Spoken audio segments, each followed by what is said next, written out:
Naging kuto ba ako, mamahalin mo ako? Mamahalin mo ba ako pag naging kuto ako? Abay, hindi. Siyempre, titirisin na kita at puto ka. Tangin mo.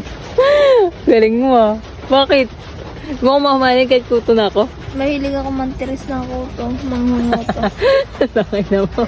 Sabi mo, hindi mo na ako mamahalin noon. Kahit ako'y kuto na. Abay, alangan. Siyempre, kuto ka na. Siyempre, titirisin na lang kita. Oo naman. Sabihan mo ako, dali. Ano sabihin ko? Pag naging kuto ka, mamahal mo pa ako? Ay, Baliktad. No. 1, 2, 3, go. Pag naging kuto ako, mamahalin mo pa kaya ako? Siyempre hindi na. Kati mo eh. Ang kati mo sa ulo, bagay mamahalin kita. Hanap ka, baka isang docs na lang kita. Hanap niya mo, kuto. Kuto. Ayan, ipapatulog ko siya ng baby.